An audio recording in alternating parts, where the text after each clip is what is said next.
Tonight, President Biden will be hosting Macron at the first state dinner of his administration. But one Democratic lawmaker from Maine is calling out the president for what's on the menu. Congressman Jared Golden tweeted this: if the Biden White House can prioritize purchasing 200 Maine lobsters for a fancy dinner, POTUS should also take the time to meet with the Maine lobstermen his administration is currently regulating out of business. Can we give an amen? Yep. Emily?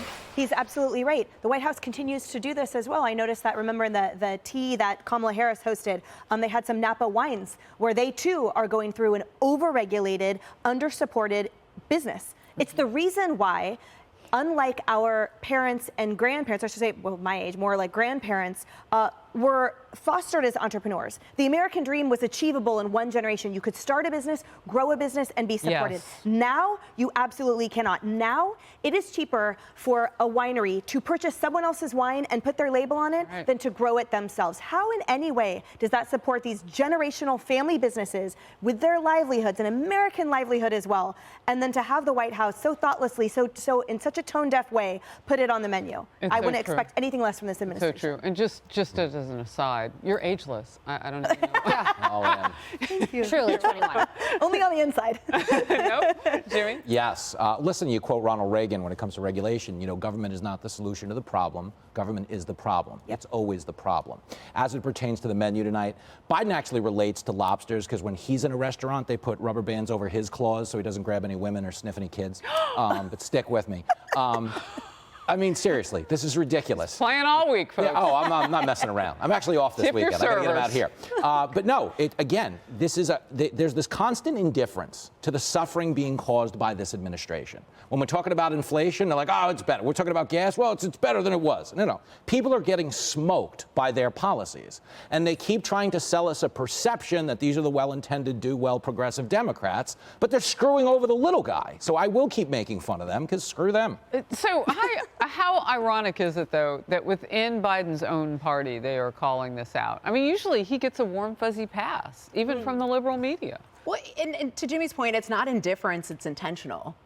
And that's the problem, and that's what's important to keep at the forefront. These decisions are intentional that Joe Biden is making. When he ran in 2020, he tried to pretend like he's just Joe from Scranton. No, he's been in Washington, D.C.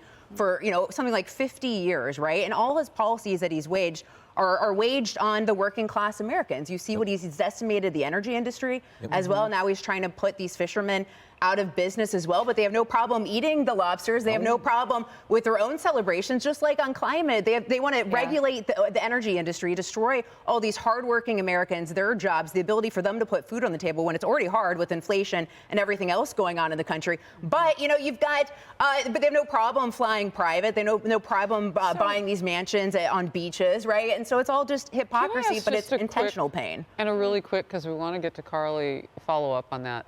Then why did so many Democrats vote against their own interest on these issues on November 8th? Yeah. Well, I think that, you've got an increasing portion of the left that are indoctrinated, to be perfectly honest. And I think a lot of the people that went out and voted for Democrats in a lot of these suburban communities, they're insulated from the policies that are happening. They've got higher level of incomes, and then the people who don't, they're dependent on the government. And you have the Democrats saying, hey, we're going to give you free college tuition, we're going to give you welfare, we're going to give you this, that, and but the that other. didn't happen. They lied about that, and they lied about having a deal with the rail workers as well. And look what's happening there. This whole lobster thing is, it's the whole lobster thing, what a unique phrase, is such a story of the haves and the have-nots, because you have this state dinner that includes lobster, beef, triple cooked butter potatoes, roasted pears.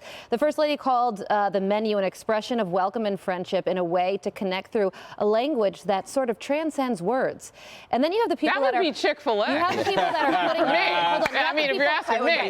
You have the people that are putting the food on the table, and they are getting regulated out of a job, like you said. Yeah. And this reminds me a lot of the pipeline workers, these hardworking, many of them union workers, out of a job on day one of Biden administrations because of his misguided climate policies. So the Democratic Party claims to be the party of the working people. Not anymore. Can I just make one super quick point? I promise. Look what France is doing right now. They're firing up their coal plants. Yup. Yes. These climate policies don't work. They lead Thank to you. devastation. And- Look at Sri Lanka, right? Their climate policy is over 60% inflation now. I wonder, I mean, if we could just be a lobster at the table and hear the man. conversation. I would, well, never mind. Well, the conversation is the reason there's going to be lobster, because Biden's going to call him Sarkozy 5 times, thinking he's the old prime minister. Oh, and they're like, at goodness. least we could feed him good. They should have got McDonald's in Pulp Fiction. It's a Royale with cheese. It's right. a Big Mac. By the way, I hear they're working on my double fish fillet sandwich.